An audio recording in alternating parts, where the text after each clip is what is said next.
Crazy is the best word to use to describe events on Sunday, the moment the clock struck 6 p.m. on the U.S. East Coast, signaling the start of the 2019 NBA free agency period. The first piece of major news was the announcement by Golden State Warriors superstar Kevin Durant that he was signing a 4-year maximum contract with Brooklyn Nets worth $164 million US big ones.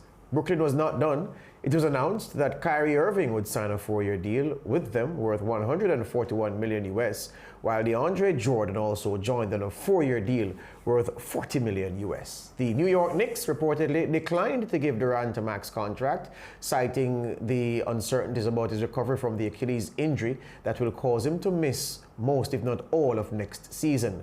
They instead signed Julius Randle from the New Orleans Pelicans on a 3-year, $63 million US deal. The Lakers, it's reported, have scheduled an interview with reigning Finals MVP Kawhi Leonard of the Raptors for sometime later this week. The Lakers have the room to add a top free agent to a team that already has LeBron James and Anthony Davis. These are the deals done so far in free agency, as the money is crazy and going all around. So Kyrie, Kevin, Kemba from the Hornets to the Celtics, Jimmy Butler, 76ers to the Heat, D'Angelo Russell from the Nets to the Warriors, Al Horford, the man born in the Dominican Republic, spent about 11 or 12 years there before going to the States. He's left Boston and gone to the 76ers. It will be strange to see Al Horford in a different uniform. We told you about Randall. Terry Rozier, ending his frustration at the Celtics. He's gone to the Hornets as a replacement for Kemba. Seth Curry, moved from the Blazers to the Mavericks. Mr. Rose, former MVP. He's gone from the Timberwolves to the Pistons. Brogdon from the Bucks to the Pacers. And Enes Kanter, the man who has to be careful where he travels lest the Turks get to him. He's left the Trailblazers for the Celtics on a 2-year, $10 million US deal. All those figures quoted in US dollars. Big ones, we call them, in this part of the world. Joining us to discuss the power moves being made in the NBA, former president of the Jamaica Basketball Association, Ajani Williams. Welcome to the SportsMax again. SportsMax Zone, sir. Again, welcome again. Thank you, sirs, for having me. Thanks, George. All right. What has surprised you so far, if anything? Everything. Start from the top. I mean, I think for all of us, I think the biggest one we all were, well, the two biggest ones we've been anticipating is Kevin Durant and Kawhi Leonard, right? And one of those two dominoes has fallen, and unexpectedly so. I mean, I have to admit, I thought it was between Golden State Warriors and the Knicks.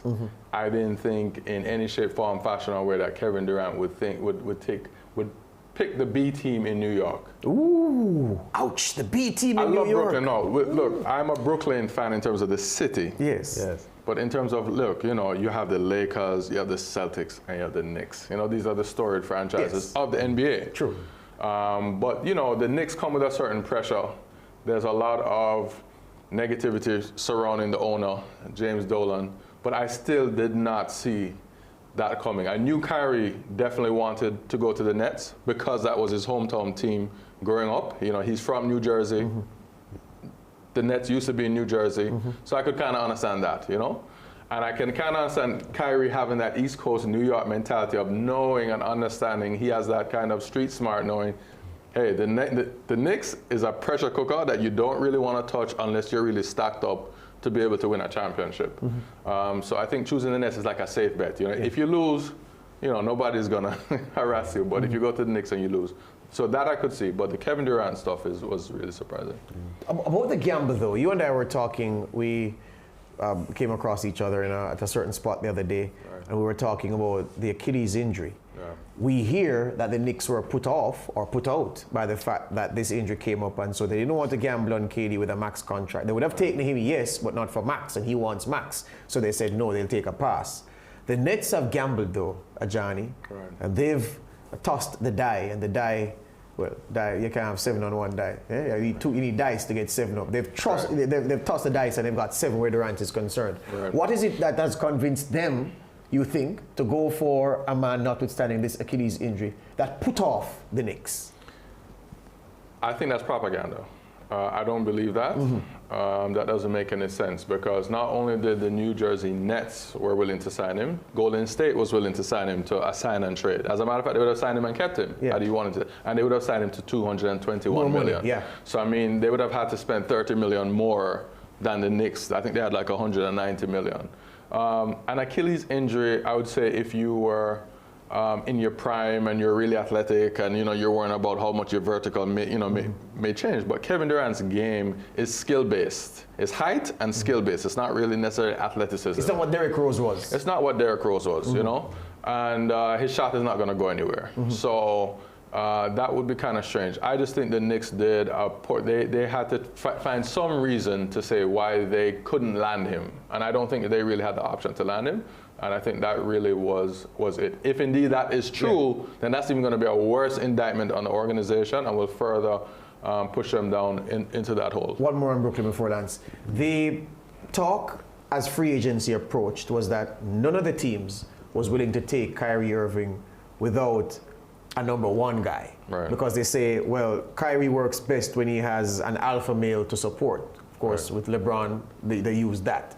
And of course, they saw what happened in Boston with him as the alpha male and said, no, you work best when you are Robin to somebody else's Batman. Right. Do you think that applied in the thinking of the Nets in how they organized that situation for Kevin to come with Kyrie, even though Kevin will be unavailable for much, if not all, of next season? I mean, I think that's option A. I think that's what, I don't think it was an ultimatum. I think if Kyrie wanted to go to the Nets, even if no one else was coming, they would have signed him anyway. And D'Angelo Russell would have been gone. But they've been working on this apparently for some time. You mean with both Durant and Kyrie? Both Durant and Kyrie behind the scenes. I'm told that Jay-Z had some involvement in this as well. Yes. Live Nation guys had a lot of involvement in it as well. So I heard that these guys are pretty savvy. They've been building the organization for some time for this moment.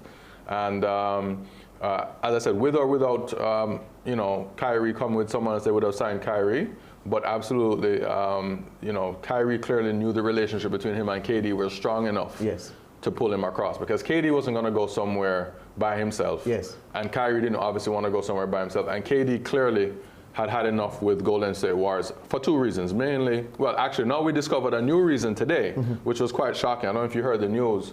But one, obviously, was that Draymond Green incident, right? That changed things. So he never felt accepted. Two was the injury and how that was handled. It was of his own will, but that was handled different. And three, I'm told Clay made a comment today because Steph Curry apparently was in the air flying to New York to try and get to KD before he made his decision, and he made the decision while he was still in the air, which is a little weird. So I don't know if he knew he was coming or not. But apparently Steph Curry, when he landed, still went and visited with him, mainly to say thanks, appreciate him for the two championships. But then Clay made a comment and said, KD never felt right, even with his relationship with Steph Curry, saying that they weren't as close as KD wanted them to be on and off the court. So what we saw on the court, that chemistry, apparently wasn't translating into a true friendship. And KD wanted the friendship, is what Clay was intimating. And basically he was saying that they're two different guys. Curry has a different set of values, lives a different kind of lifestyle. I mean, those are the words he used. So that, again, kind of makes sense where KD probably always felt like an odd man out of that triune unit. Yeah. Can we shift a little bit, though? Because for a lot of NBA fans, Ajani, the playoffs felt a little bit different without LeBron James in there. So when the stories started breaking, people want to know what's happening with the Lakers and how strong their unit will be for the 2019-2020 season. Right. Any comment on the Lakers and what's available to them and what we have seen so far in the market? Man, all I can say is that, look, I'm a LeBron fan. I let everybody know, I don't care, right? I have no favorites of teams. When Michael Jordan retired, that was it for me with the Bulls. So I just follow players. And the player I've followed for the last 15 years has been LeBron, on and off the court. Phenomenal human being and player. So I have been rooting for him. I've liked how he has re-architected the power base of the NBA into this new era of player control. Yes. And I was praying for him. That he would get AD somehow, and he has Rich Paul, and Rich Paul did a great job in terms of moving AD and canceling the Celtics and engineering that through. So now that LeBron has Anthony Davis, I just think that the fact that, and I really actually think the GM, Pelinka, did a poor job. I know he was desperate. He wanted AD at all costs. Yes. He wanted to get him quickly. Yes. But in getting him quickly, he gave away too much. Not only did he give up, that's not even the bad part. It's that now he didn't figure out what else he needed to trade in order to create the cap space to not have had to go back and then go from 23 million to 32, right? Yes. And then engineer getting 4 million from the trade kickoff from AD. Anyway, now that they have finally engineered that that space, clearly they made that space primarily for Kawhi Leonard. Mm-hmm.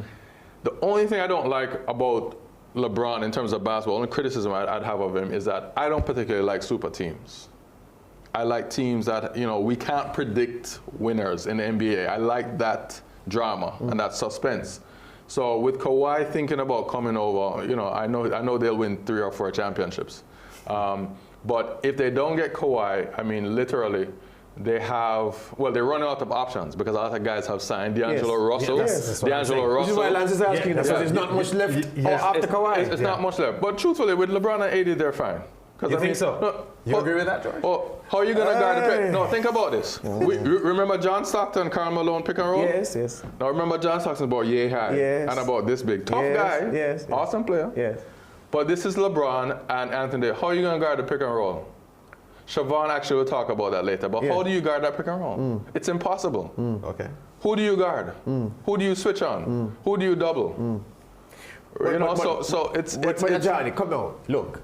Lance, you use the example of the Utah Jazz with Stockton and Malone. Yeah. But the point Lance is making is that the other top players that you need, because there was a little guy called Jeff Hornacek who came up big several times. So that Jazz team was a good player. Right. So Lance is asking, where's that Hornacek? Right. Where's the Greg Ostertag? To give you that power at center and that power forward sometimes, depending on deployment. So we're just saying that it's either Kawhi or nothing, because if you can't get Kawhi into Los Angeles Lakers, where's the quality outside of those two? Well, you did put up on your screen a couple of players that are still available. I believe Danny Green is still available.